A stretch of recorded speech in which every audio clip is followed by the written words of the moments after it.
अस्सलाम वालेकुम, आप देख रहे हैं समा। मैं हूं फराज अहमद और मैं हूं सिद्रा मीर। बुलेटिन में सबसे पहले बात करेंगे मरियम नवाज के संगीन इल्जामात की। नायब सदर नून लीग ने कहा कि वजीर आजम हाउस में घिनौने जराइम हो रहे हैं, इमरान खान को जवाब देना पड़ेगा।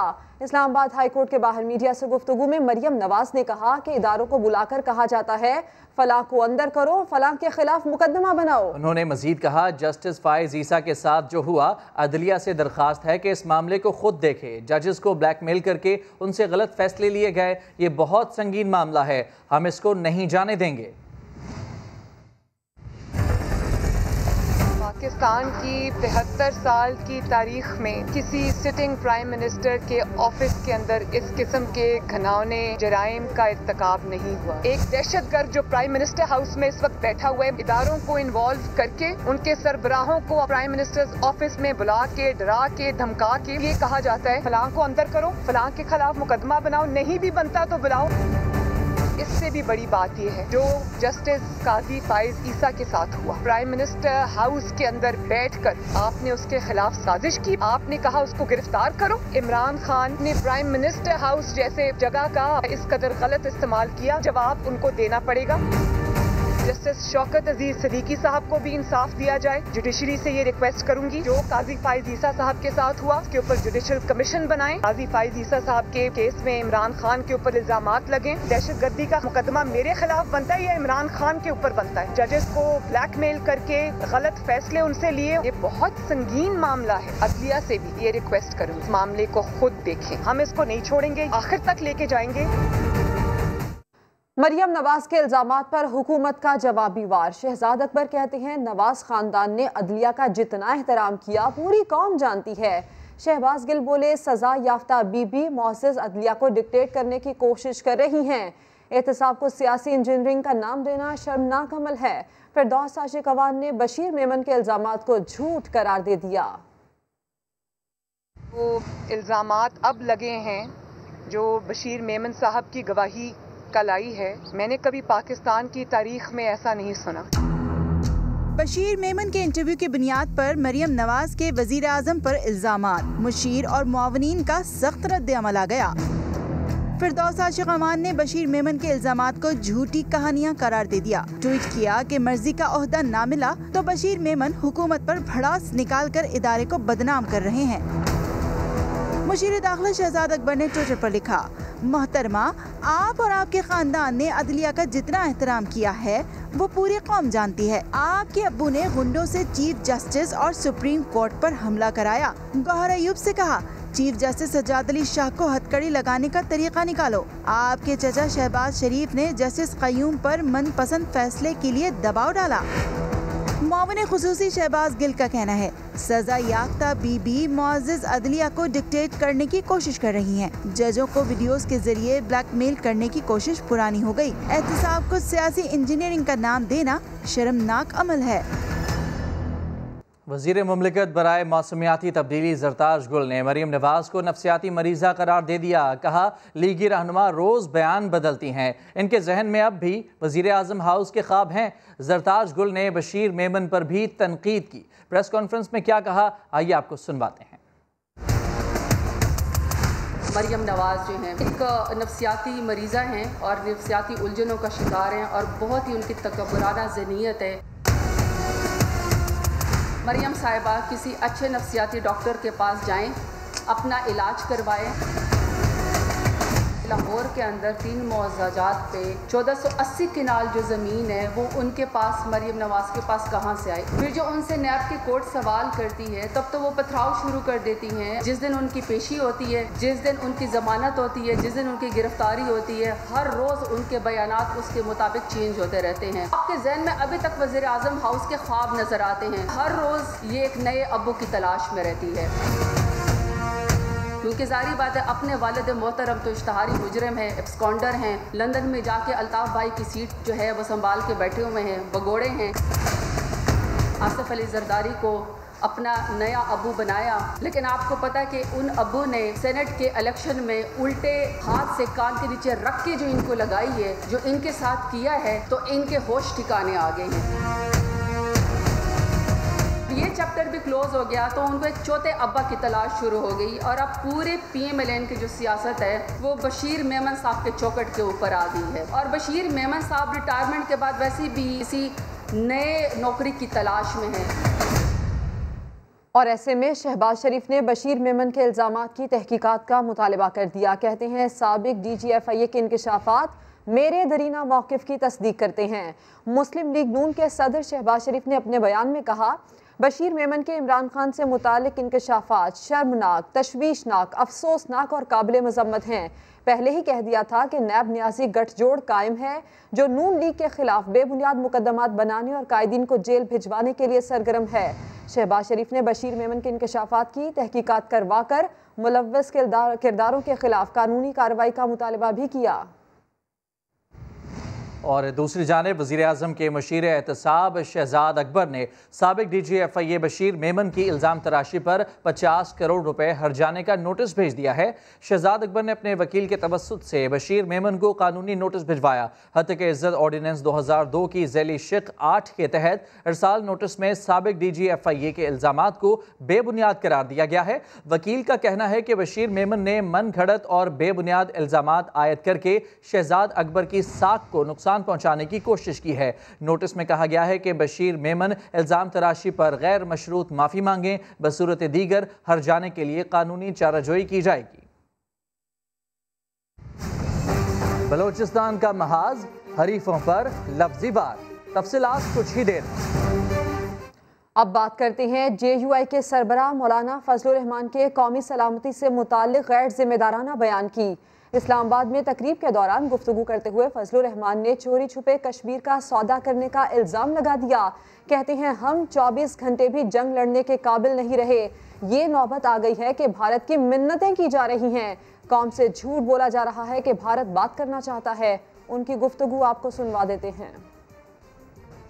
कौम के मुस्तकबिल का फैसला मुनाफिकत के साथ हम कर रहे हैं, चोरी छुपे कर रहे हैं। आज हम रास्ते ढूंढ रहे हैं कि फलां मसले पर मुफाहमत, फलां मसले पर मुफाहमत, फलां मसले पर मुफाहमत, फिर काल कानून पर मलेंगे पार्लियामेंट का। फजलुर रहमान का कौमी सलामती से मुतालिक मुतनाज़ा बयान, हुकूमत पर मकबूजा कश्मीर का सौदा करने का इल्ज़ाम लगाया। कहा मफाहमत के रास्ते इसलिए ढूंढे जा रहे हैं क्योंकि हम दुश्मन से लड़ने के काबिल नहीं रहे। उनको झूठ बोला जा रहा है कि हिंदुस्तान बात करना चाहता है, नहीं, हम तरले करने की तरफ जा रहे हैं। हमारी पोजीशन कमजोर हो गई है, हमारी मईशत तबाह हो गई है। हम इस काबिल नहीं है कि 24 घंटे की जंग लड़ सके, इसलिए हमें मुफाहमत की तरफ जाना पड़ रहा है। इस्लामाबाद में अपनी रिहाइशगाह पर तकरीब से खिताब में कहा, हुक्मरान अहल होते तो आर्मी चीफ को सहाफियों को ब्रीफिंग ना देनी पड़ती। अगर हमारे पास कोई मोतबर सियासी क़यादत होती तो फौज का सरबराह आज 35 एंकरों को बुलाकर ये फलसफा उनके सामने न रखता है। सरबराह JUI फे ने कहा कि उन्होंने इशारों में बात कह दी है, जिन तक पैगाम पहुंचाना था पहुंच जाएगा। और ऐसा पहली बार नहीं हुआ। फजलुर रहमान और उनके साथी कई बार मुल्क मुखालिफ मुतनाज़े और गैर जिम्मेदाराना बयानात दे चुके हैं। ये रिपोर्ट देखिए। पोजीशन कमजोर हो गई है, हमारी मईशत तबाह हो गई है। हम इस काबिल नहीं है कि 24 घंटे की जंग लड़ सके। PDM के सरबराह का एक और गैर जिम्मेदाराना बयान। ये कैसी सियासत है जिसमें हर लफ्ज अपने ही मुल्क पर बनता आफत है। हम इस काबिल नहीं है कि 24 घंटे की जंग लड़ सके। यही जनाब इससे पहले आजाद वतन की जश्न आजादी ही ना मनाने का ऐलान कर चुके हैं। आज मैं ऐलान करता हूं कि आज हम 14 अगस्त को यौम आजादी के तौर पर नहीं मना सकते। यही लोग बलोचिस्तान को आजाद रियासत बनाने की बात कर चुके हैं। हम चाहते हैं बलोचिस्तान एक आजाद रियासत हो। जाने कौन सी आजादी के तलबगार बन चुके हैं।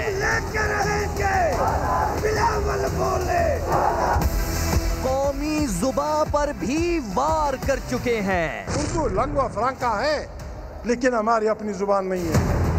लाहौरियों पर इल्जाम धर चुके हैं। हिंदू, सिख और दूसरों के साथ थोड़ा सा साथ लाहौरियों ने भी दिया अंग्रेजों।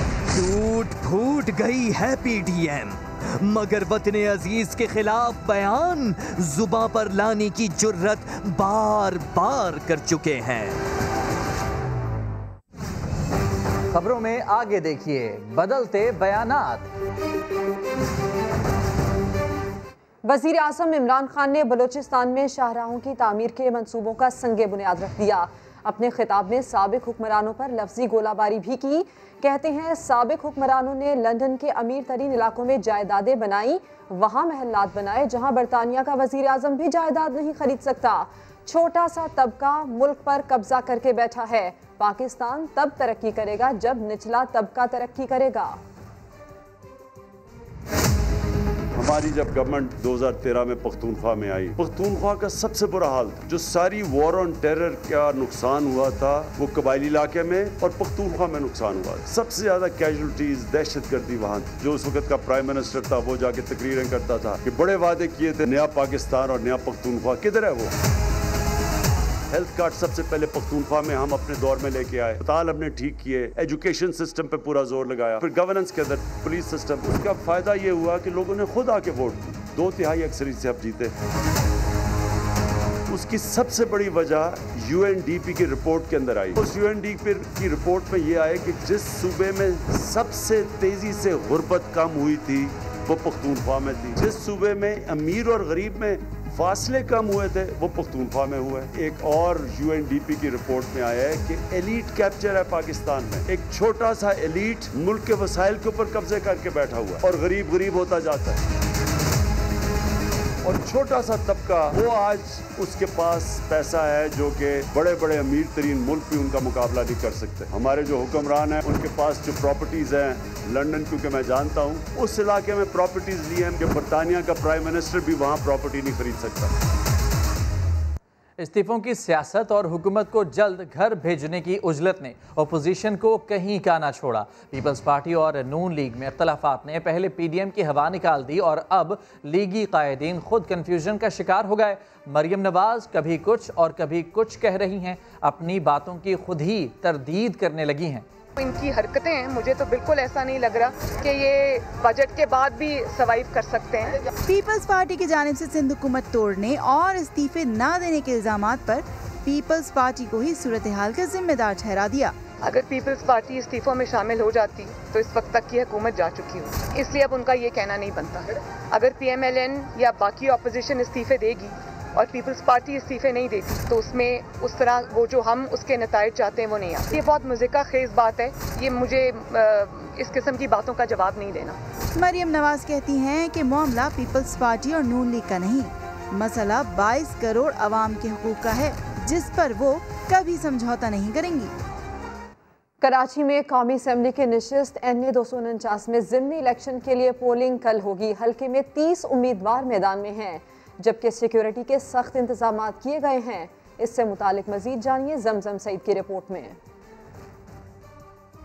कराची में कौमी असेंबली की निशिस्त NA 249 पर ज़मनी इलेक्शन का दंगल सज गया है। PTI के फैसल वाउडा के इस्तीफे से खाली होने वाली निशिस्त पर 30 उम्मीदवार मैदान में हैं, जिनमें तहरीक इंसाफ के अमजद आफरीदी, मुस्लिम लीग नून के मिफ्ता इस्माइल, पाक सरजमीन पार्टी के सरबराह मुस्तफ़ा कमाल, पीपल्स पार्टी के कादर खान मंदोखेल, MQM पाकिस्तान के मोहम्मद मुरसलीन शामिल हैं। ये हल्का बल्दिया टाउन, रशीदाबाद, सईदाबाद, इत्तेहाद टाउन, कायम खानी कॉलोनी, गुलशन बिहार पर मुश्तमिल है, जबकि मोमिनाबाद, फ्रंटियर कॉलोनी और औरंगी टाउन के कुछ इलाके भी इस हल्के में शामिल हैं। इस हल्के में रजिस्टर्ड वोटर्स 3,39,000 से जायद है, जिनमें मर्द वोटर्स की तादाद 2,01,000 और खवातीन वोटर्स की तादाद 1,37,000 है। इलेक्शन के लिए हल्के में 276 पोलिंग स्टेशन बनाए गए हैं, जिनमें से 92 को हसास और 184 को इंतहाई हसास करार दिया गया है। सिक्योरिटी के लिए पुलिस के 2,800 और रेंजर्स के 1,100 एहलकार तैनात किए गए हैं, जबकि फौज भी स्टैंड बाय रहेगी। जमजम सईद, सामा, कराची। कराची के हल्का NA 249 में ज़िमनी इलेक्शन। मुस्लिम लीग नून ने इलेक्शन में पीपल्स पार्टी पर सरकारी वसाइल इस्तेमाल करने का इल्ज़ाम लगा दिया। कराची में न्यूज़ कॉन्फ्रेंस के दौरान साबिक वज़ीर आज़म शाहिद खाकान अब्बासी ने कहा कि पीपल्स पार्टी ने 13 साल में बल्दिया टाउन में कोई काम नहीं कराया और अब हल्के में सरकारी वसाइल और वज़रा का इस्तेमाल कर रही है। अफसोस है कि यहाँ पर सूबाई हुकूमत जो पीपल्स पार्टी की भी है, सूबाई वज़रा, सूबाई महकमे, सूबाई फंड्स सब इस हल्के में इस्तेमाल किए गए। इस हल्के की बदनसीबी ये है कि 13 साल में पीपल्स पार्टी ने यहाँ कोई काम नहीं किया, लेकिन जब से इलेक्शन शुरू हुआ है अरबों रुपए की सड़कें भी बनी हैं, सूबाई वसाइल भी आए हैं। हमें पूरा यकीन है कि कल के बाद ये वसाइल बंद हो जाएंगे और तमाम काम भी बंद हो जाएंगे। ये बदनसीबी है। जनाब फैसल वादा साहब वो इस मुल्क के पानी के वजीर थे।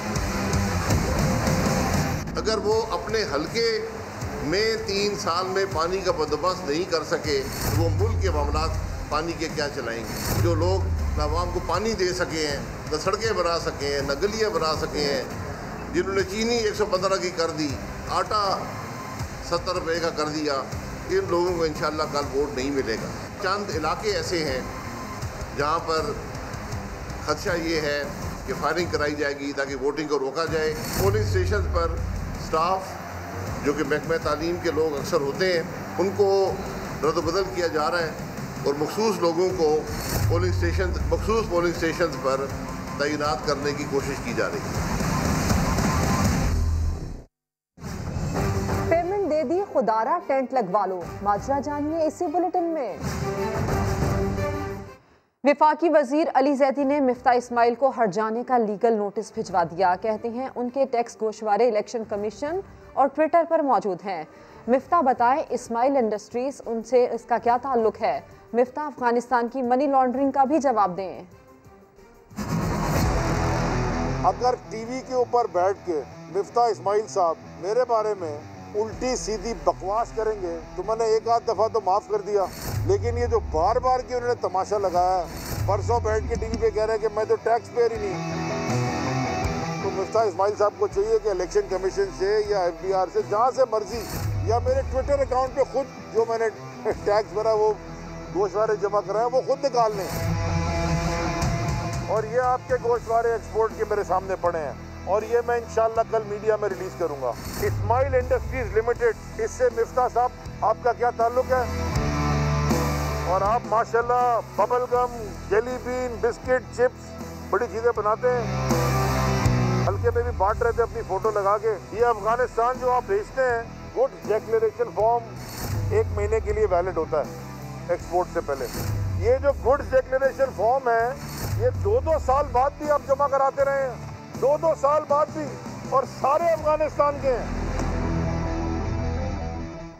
हल्का NA 249 में गुज़िश्ता शब इंतखाबी मुहिम ख़त्म होते ही 2 ग्रुप आमने सामने आ गए। तर्जुमान पाक सरजमीन पार्टी के मुताबिक इलेक्शन ऑफिस के बाहर नामालूम अफराद ने हवाई फायरिंग की और फरार हो गए। फायरिंग का वाक़या पीपल्स पार्टी की रैली गुजरने के दौरान पेश आया। पत्थर लगने से एक शहरी जख्मी भी हुआ। पुलिस ने मौके पर पहुंचकर सूरत हाल को कंट्रोल किया। वाक़े पर PSP सरबरा और उम्मीदवार मुस्तफ़ा कमाल का कहना था कि हमने 5 सालों में एक पत्थर तक नहीं मारा। PSP के दफ्तर पर फायरिंग होने का इल्ज़ाम भी लगाया। हमने 5 साल पत्थर नहीं मारा। मैं इधर कल स्टेज पे आया हूँ, स्पीच करने, इधर मेरे मुंह पे खड़े होकर नारा लगा रहे हैं। हमने कभी किसी भी एक प्रोग्राम में कभी किया था यहाँ पे,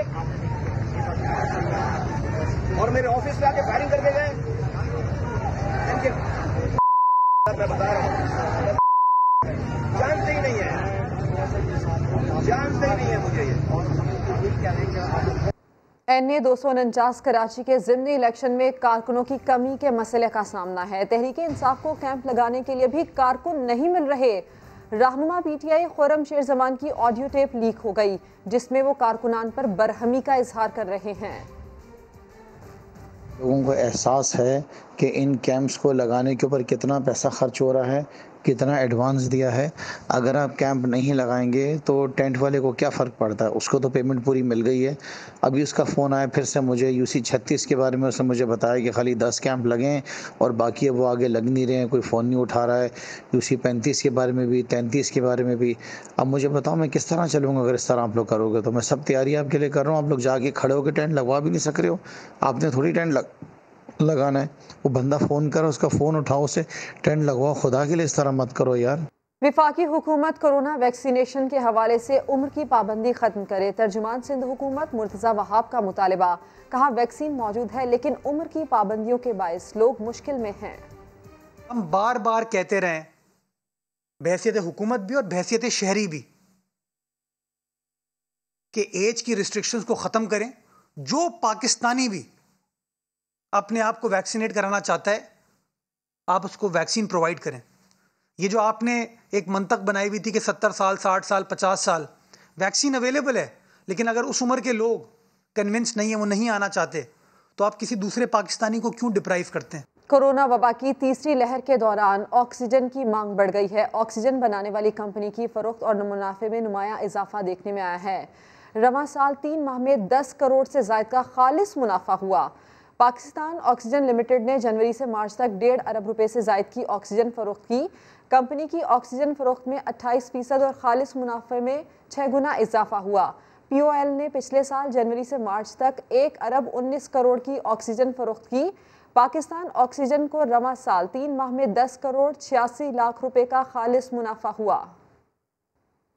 जमात इस्लामी ने पाकिस्तान स्टील की ऑक्सीजन प्लांट को चलाने की पेशकश कर दी है। हाफिज नईम कहते हैं कि जमात इस्लामी के इंजीनियर्स पाकिस्तान स्टील के ऑक्सीजन प्लांट को चलाने की सलाहियत रखते हैं। प्लांट को बहाल करने पर 1 अरब रुपए लागत आएगी। ऑक्सीजन का जो प्लांट पाकिस्तान स्टील में मौजूद है, जिसकी एक बहुत बड़ी कैपेसिटी है, और अगर वो कैपेसिटी हम हासिल कर लें तो हम बहुत बुरी सूरत हाल को भी हैंडल करने में कामयाब हो सकते हैं। अगर हुकूमत चलाने की सलाहियत नहीं रखती तो कम से कम हम ये बात जानते हैं कि जमात इस्लामी का जो पाकिस्तान इंजीनियर्स फोरम है उसके हवाले कर दें। इंशाअल्लाह ताला हम इसको फौरी तौर पर जितनी जल्द अज जल्द मुमकिन हो सके इसको चलाने की सलाहियत रखते हैं। तो हम पाकिस्तान इंजीनियर्स फोरम के लोग ऑन बोर्ड हैं। अगर हुकूमत बिल्कुल इनके पास कोई एहलियत नहीं है और नहीं चला सकते हैं तो हमारे हवाले कर दें, हम इंशाअल्लाह ताला इसको चलाकर दिखा देंगे। पाकिस्तानी मईशत बहाली की राह पर गामजन है। मैन्युफैक्चरिंग और तामीरात समेत सनती शोबे में तेज़ी आ रही है। एशियाई तरक्याती बैंक ने माशी आउटलुक रिपोर्ट जारी कर दी है। इस्लामाबाद से शकील अहमद रिपोर्ट करेंगे।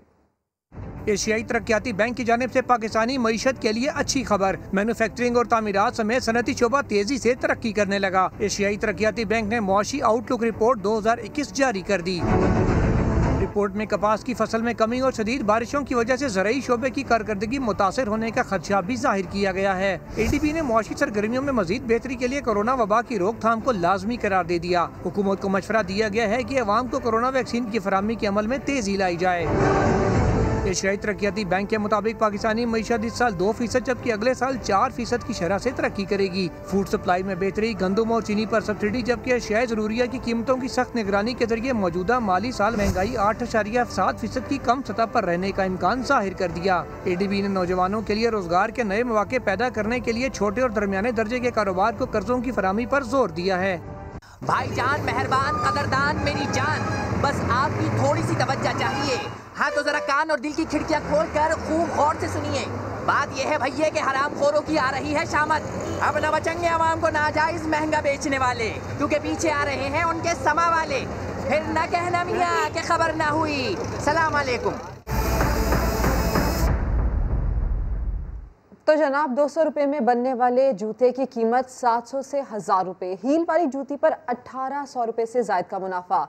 रमजान में भी लूट मार का बाजार गर्म है। लाहौर से रिपोर्ट कर रही हैं शाहीन मिशाल। तीन के पैरों को खूबसूरती बख्शने वाले जूते हुनरमंदों के हाथों से गुजरकर कैसे लूट मार करने वाले हाथों तक पहुंचते हैं, आइए मुनाफाखोरों के इस राज से पर्दा उठाते हैं।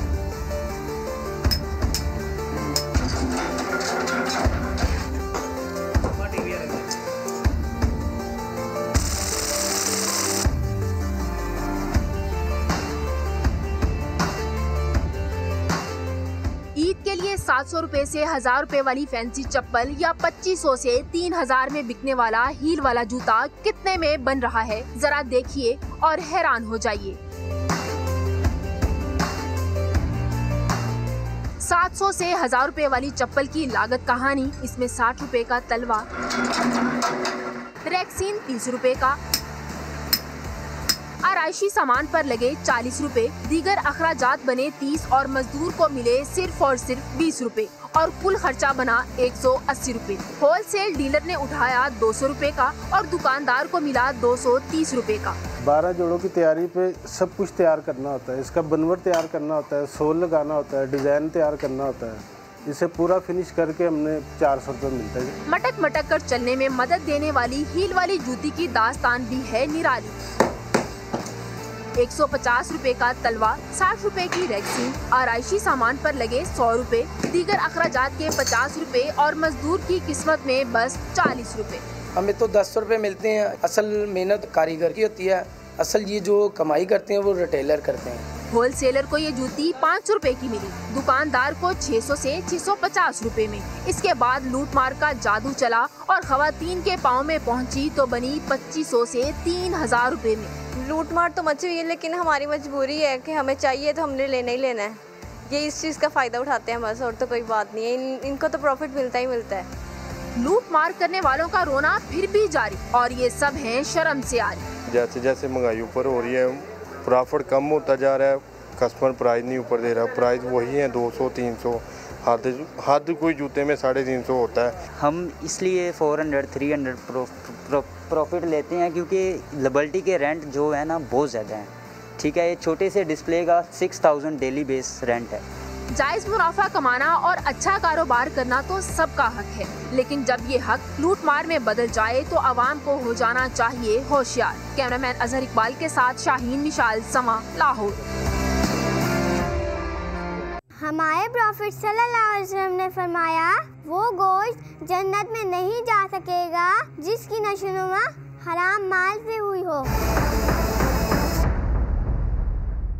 कोरोना की सूरत हाल बिगड़ रही है, मरीजों की सांसों की डोर कहीं टूट ना जाए। कराची का मोहम्मद काशिफ मुस्तहिक अफराद के लिए मसीहा बन गया। इस हमदर्द इंसान से मिलवा रहे हैं मुदस्सिर नज़ीर इस रिपोर्ट में।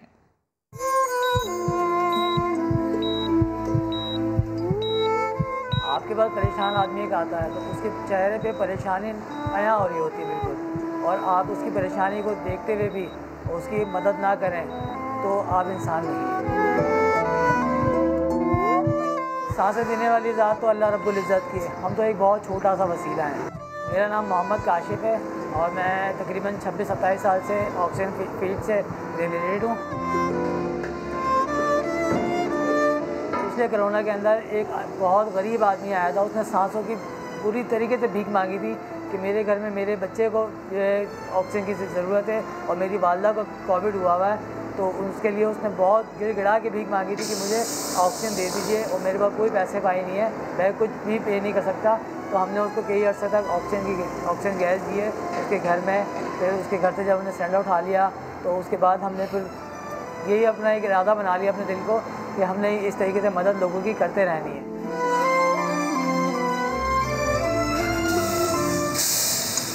हमारे पास बहुत सारे लोग ऐसे आते हैं जो बोलते हैं कि जी हम आपको 50% पेमेंट दे सकते हैं, 50% हम नहीं दे सकते।